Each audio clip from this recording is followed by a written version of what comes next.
right, super good farm this week. Grandmaster level of rewards every 5 to 10 minutes, while on average it was 7.5 minutes per run. I'm talking about the first encounter in Master Root of Nightmares if you do the challenge, which is a pretty easy challenge, and there's been quite a few Fireteam Finders and LFGs posted on the app and in-game.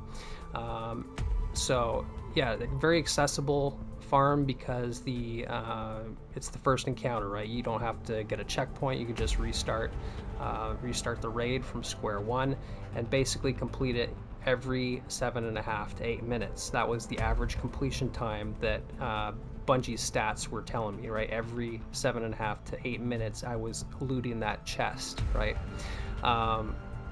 So the challenge is that you just kill the Tormentor when you have the Field of Light buff. If you don't, you fail the challenge. So as long as you coordinate with the runner, picking up the buff and killing the Tormentor, everything should be gravy, right?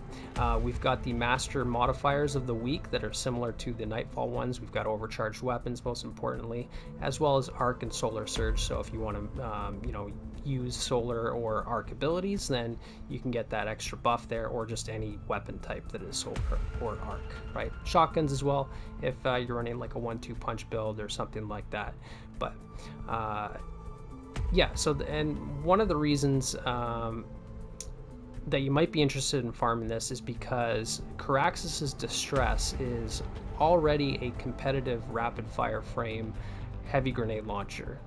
It is the only rapid fire that is comparable to, as far as DPS goes, to Edge Transit with bait and switch and the Trials weapon, the Trials heavy GL, right? They're both adaptives. Koraxis is rapid, but the reason it's so good is because it has Envious Assassin or Reconstruction and Surrounded, which is situational, but it really does allow you to do a ton of burst damage.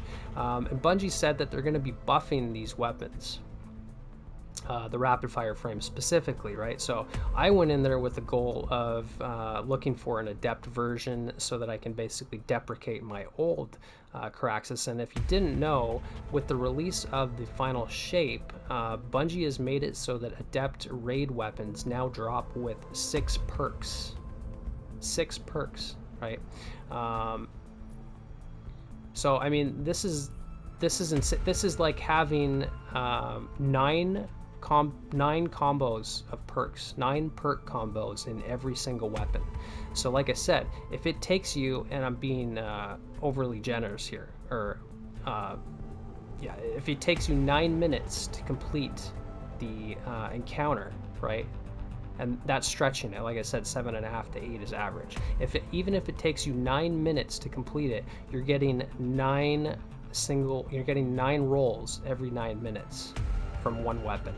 That's the same thing as getting an Adept perk comboed weapon every minute. That's like getting an Adept weapon every minute. Okay, so if you previously had to clear the raid 30 times to get all of your crafted patterns and everything crafted, and all that just for single perk combos, right? You can literally just have all of the best loot in the raid without having spent hardly any time in the raid, just by farming it this week. Post final shape, whenever Root of Nightmares is in rotation, you should be doing it, because you can basically have everything that you need. So I've deprecated my Koraxis Distress with the Adept variants, my Michaels, I didn't get a replacement for my Rufus, but this is my entire Root of Nightmares arsenal right here. My Acacia's Dejection, I already managed to basically deprecate last season, right? So just to show you, last season you only got 1 perk combo for your Adept weapons. Now you get 6, right? This goes for Crota's. Those basically, I've only farmed Root of Nightmares and Crota's End at this point, but yeah, it's absolutely insane.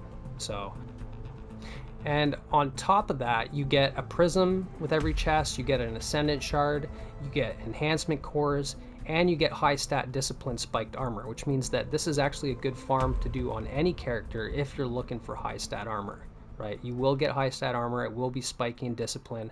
I think I only kept one armor piece because I basically already have all the armor that I need. Unless it's a 67 or higher, I basically delete it. I just kept this one 66 roll here just to show you that it's pretty good, right? 30 in discipline, 66. So, I mean, yeah, not bad. Right. So as far as the build goes, this is what I mainly wanted to feature here because while the farm is obviously, one factor, what's the build that we're going to use to actually farm this effectively, right? So obviously we've got our Prismatic Titan here. This is my favorite build of the season of Final Shape so far, given the Stoicism exotic class item and the seasonal artifact that we have. So I'll get into each one of those things. And by the way, I'm going to be finishing the video with the 5 to 7 minutes of gameplay of the Master Challenge being done. No commentary, just max sound effects or max music, right? I turned up the audio for the music because the music is really good in this encounter, and I just find it overall just really engaging gameplay. Like I could just chill out and do this for hours and have fun, and then you're being rewarded with this insane arsenal, right? Yeah, so as far as the build goes here, so we're using Stoicism, not within most and Synthos, right? That is obviously the most lethal, aggressive playstyle type of build that you can have for Prismatic Titan if you're a speedrunner or if you're just like super aggressive and you want to be in the thick of things all the time. Then obviously you want to go with Inmode Synthos if you have it. But this Assassin Scars class item I've been taking a liking to because it is super survivable. Consecration and Knockout is already lethal enough in itself for most situations, right? Unless you're trying to do like a tractor cannon, one phase versus Rathiel or Ektar or something crazy like that, right?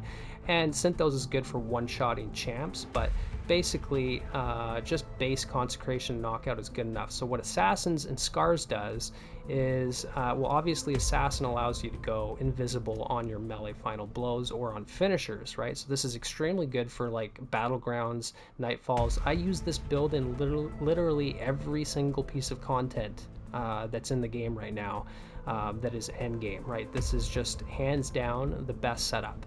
And it's not just because of the combos that I have on the class item here, it's because of the weapon choices that I have to synergize with it, right? So, but yeah, you've got the Invis of a Hunter, and then you've got Spirit of Scars, and Scars is actually amazing on this, and I really felt how good it was in a raid setting, because if you're packed together with your allies, you're healing your allies all the time, right? So the key is, with Scars, you get restoration on every single kill, every weapon kill, right? Let's read it out. Final blows with weapons that have a damage type matching your super's element create a burst of healing around you that grants allies restoration, right? And yourself, right? So as long as we match our weapons with our super, we will get that effect. And what are basically the two best weapons, special and heavy, for AdClear for killing things fast that we got with the Final Shape in this entire episode? It's the Call and Pro Memoria, both Pale Heart weapons, which means they're overcharged in every single activity every single week, right? It doesn't matter if they're strand, they benefit from the overcharged armory perk in the seasonal artifact, right? That says weapons with the dealer's choice origin trait are always overcharged weapons for when that modifier is active, and the modifier is active in Master Root of Nightmares, and every single Nightfall, and every single weekly campaign mission, and every single Expert Encore, every single Expert Battlegrounds, and Arena Breach executable, basically everything in the game. So this build is universal every single week, all the time, right? Not only that, but the Call is an unstoppable sidearm, so that can cover unstops, right? And then Pro Memoria is just insanely good for AdClear and for single target damage, with the new frame being a 600 RPM machine gun. It's amazing at popping the shoulders off the Tormentors. And yeah, it's just incredibly good. So all I got to do is use those two basically best weapons in the game, right? Or, you know, up there in the top 10 for sure. Good enough. More than good enough, right? I get kills with those weapons. I'm always getting healing. That's the principle there, right? So the build allows you to go invis, it allows you to evade enemies, and it allows you to heal on every single kill. And so that means that for your energy slot, you can run whatever weapon makes sense. If you've got overloads, you want to run maybe a hand cannon. If you've got barrier champions, then you run an SMG or a pulse rifle. But you can run an exotic primary here, which is nice because if you ever do run low on ammo and you're not supplementing your ammo through your build, then your exotic primary weapon can just go to town, and you know, it does generate more ammo than legendary primaries, right? So exotic primaries are good for that, right? And for the utility of stunning champions. Right, and so for the, and obviously because we have to match our super, we're using Blade Fury here, right? I should have mentioned that. But Blade Fury is, so here's the thing. My thing with Prismatic Titan is, yes, Twilight Arsenal is the better burst damage super, right? But the thing is, if you're going to use Precious Scars or Spirit of Scars, it means that you would have to use Void Weapons, right? And if you're already using Consecration and Void Weapons, then what type of dark damage are you doing to build your Transcendence? None. Because you want to be leaning into the weapons that match your super, right? So the problem is, if you run Twilight Arsenal with Void Weapons, you will just get the light side of your bar filled up on your Transcendence, and you'd have to make up for it somehow with dark damage, right? And the most balanced way, the fastest way to build up Transcendence is just do light damage and dark damage proportionally. So you do it with your dark weapons, and you do it with your Consecration, right? You're constantly spamming Consecration with your 3 Frenzy Blade charges, right? That's your light damage covered, right? So then you can just focus on dark from your super and from your weapons, and you're going to be transcendent all the time. So I'm running Shackle Grenade here. It depends on whatever the, I mean, you can run Pulse Grenade as well. If you run Pulse Grenade, then you just run Dominance, so that way you can take care of overloads. But if there's no overloads involved, I'm pretty much always using Shackle. The fragments here, protection for survivability, courage to increase our Consecration damage, right? We just shackle an enemy, or we sever them, or we unravel them, right? Pretty easy to apply darkness debuff, then our Consecration's doing more damage. Balance, because we're doing light and dark damage proportionally, it means that we're constantly feeding our melee and our grenade energy from balance. So that's also key to, you know, to keeping our uptime for our abilities. And then because we're spamming Consecration so much, we may as well use Facet of Dawn to get Radiant, right? If you consecrate a barrier champion, then they will put their shield up, but you will also be radiant, so you could just immediately break their shield with your heavy machine gun or whatever weapon, right? You don't even need a barrier weapon half the time. Then you could also use Facet of Bravery, which is super fun because this actually just gives your strand weapons that you're always using for your restoration and whatnot. It's going to give them unraveling rounds, right? So Facet of Bravery is probably best suited to Consecration because Consecration is basically a guaranteed kill on every single use, right? And if you get that kill, you get the unraveling rounds and you're gold. So yeah, stat distribution here, everything's above tier 3, which is good because then you suffer no penalties. 100 resilience, 100 discipline, 60 recov, and 60 strength is good enough. I mean, if you could, it's up to you. If you wanted to go with 100 strength instead of 100 discipline, you could certainly do that. But that's how I prioritize my my stats. And then as far as combat mods go, this is fairly important as well because we're leaning so heavily into our weapons. Then we're obviously going to use Strand Siphon, right? Produce orbs.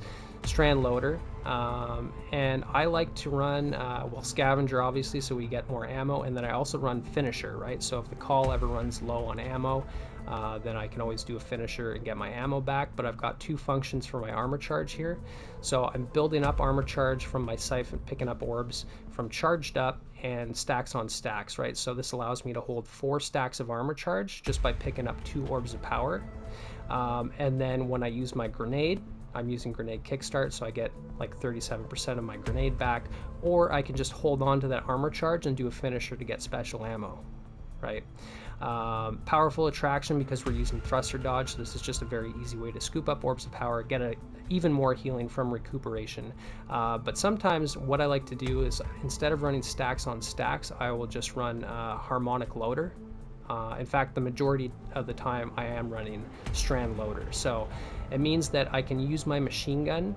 And if you're running reconstruction on your machine gun, obviously you don't need strand loader, but I'm not. I'm running demo and frenzy so that I get more grenades, basically, and so that I have that automatic reload when I do throw my shackle.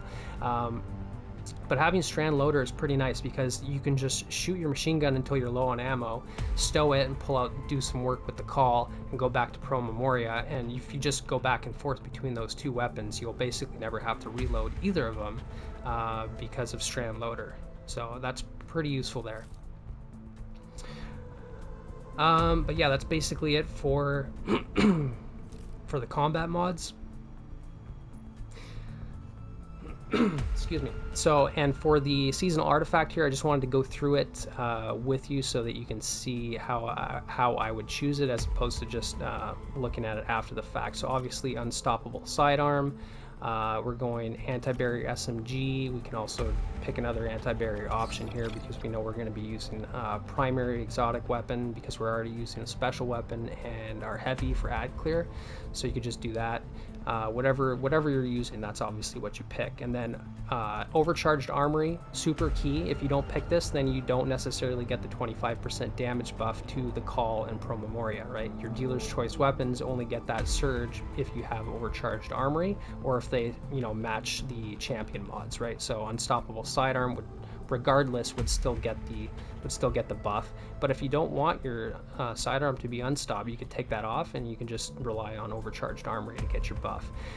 Winning Hand is going to allow our dealer's choice weapons to create solar explosions every nearby, so that's also pretty good, especially when we're using those weapons for ad clear all the time. You're going to get those explosions pretty frequently, I would say. I am using charged up, but it seems to be bugged right now. It's only 1 energy no matter what, instead of 3, even if you have this selected or not. But we're going to go threaded blast, so as long as we use Pro Memoria or the call to destroy tangles, we basically set off like an ignition sized detonation on that tangle. So that's very useful. We can go with elemental siphon just to create more tangles, right? Because our strand weapons match our strand super, so we get strand kills, we produce more tangles. Why not? We could also go with radiant orbs just to be radiant even more often. Then obviously galvanic armor, because when we proc knockout, we will get amplified, which means that we'll get damage resistance, which I believe is 30%. Solar fulmination to increase the ignition sizes from our consecration. And then we've got 2 perks left, so we're going to go with shield crush because we're always radiant, we're always amplified, which means our grenades are going to recharge faster, right, and deal more damage, albeit they're shackle grenades. But more importantly, they regen fast, so why not take advantage? And then transference, that's going to make our transcendence absolutely insane. It feels like it makes it last longer, but it definitely does do more damage, right? And then when you do deplete your transcendence energy, you'll have basically your abilities will be refunded to you, right? So that's what I like to run for the seasonal artifact. And then the gameplay loop goes, once you've used up all of your consecrations and you're low on abilities, then you will most likely have your super, or you'll have transcendence available. So if you use one or the other, you will get all of your abilities refunded, right? So the thing with Blade Fury is, I don't think this works for the other supers, but when you pop Blade Fury at the end, you get all of your Frenzy Blades back, right? This works for the core strand Berserker subclass, but it also works on Prismatic. So that's really good. If you run out of your Frenzy Blades, just pop your super or pop Prismatic and you will never run out of consecration.